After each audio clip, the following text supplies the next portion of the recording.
All right, so I was at work today, and I had an experience that really made me think quite deeply about the reality of like the working world and how weird it really is. Um, and we'll get to that, but I want to start by really talking about the history of knowledge work. You know, knowledge work, what do I mean by that? Well, this is basically this idea of working with your brain. We don't really realise this, but for the large majority of the population, for the large majority of human history, we haven't been knowledge workers. Like there've obviously always been like a minority of people who are, scholars or, writers or whatever. But for most of human history, the majority of people have been physical labourers of some kind. They've worked in a farm, they've worked in a factory, they've worked, with their hands. They're a butcher. There's a very physical aspect involved to their craft, right? Most people would work with their hands. This is how it's been for most of human history. And as such, we developed a system of understanding work that we've kind of standardized, that was standardized kind of when factories came in, and is now very outdated. And that sort of system is basically more time doing something equals more work done, right? And, I'm going to go on and critique this perspective with regards to modern knowledge work. But the truth is, for physical labour, this is a great metric of work. Like imagine you're like some boss of some old Victorian factory and you've got to work out how to produce the most amount of, I don't know what they made in, cotton wool or whatever, iron, whatever it is, how would you make sure that you get enough contribution out of each customer, out of each factory worker? Well, I think the best way to do it is you measure it by time. Someone who spends 2 hours smelting iron ore is gonna smelt more iron ore than someone who spends 1 hour doing it. And there are exceptions. It depends how fast they do it or whatever. I don't know the details of it, but you get my point. But more or less, you're gonna get more the more hours you do it, because there's a physical component to it. You're using your body to do this process. And so this is how it was for most of human history. We just thought the more hours you do something, the more of it that is done, right? And like I say, along came the factories. We kind of got this standard work week, which is the 9 to 5, and then 2 days off on the weekends. And this has kind of been transposed into knowledge work. So I guess with the inception of computers and technological advancements that took away a lot of manual labour jobs, suddenly we switched so that now, for the first time in human history, more and more people are doing knowledge jobs. They're doing knowledge work, which is basically work that doesn't involve your body. It's more to do with like your brain. And like most young people today, this is the kind of jobs they're getting into.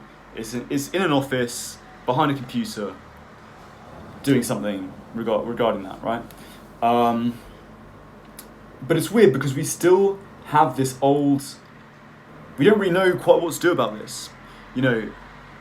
It's a really radical shift in how people work. And we don't have a good framework for how to measure time, like how to measure like effective time frame for doing your work and stuff like that, like an effective work week.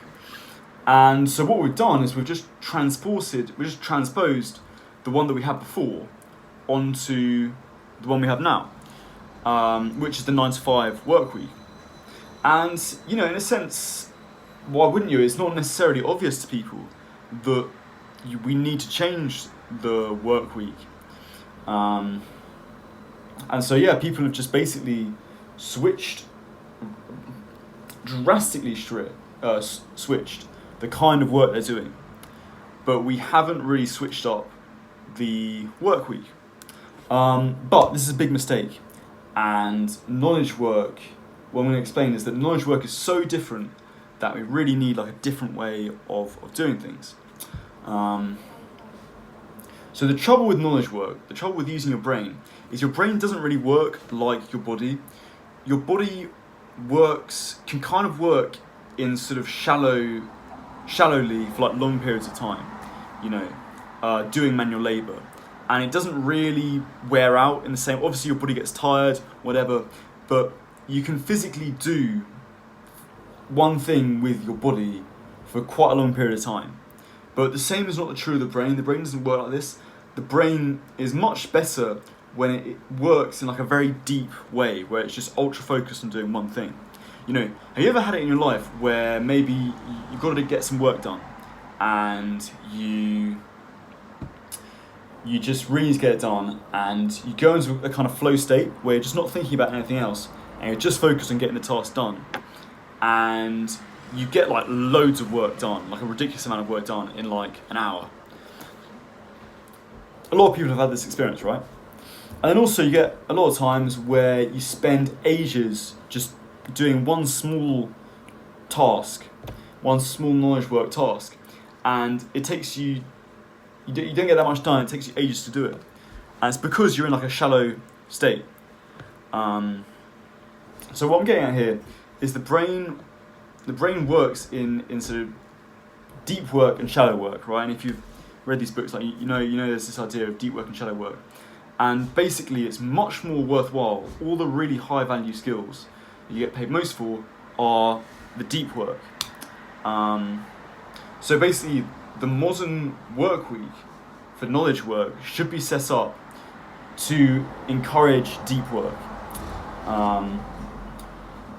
Because that's where your employees can do the best work most efficiently. But the trouble is, we have this old system in place of the 9 to 5, which completely runs opposite to the idea of deep work, and it literally incentivizes shallow work and basically not being efficient with your time, and it's a really interesting situation. So anyway, to go back to my story, I was at work today and I had like a whole bunch of emails I had to read through, and I decided like I really wanted to just break the back of this to really understand it.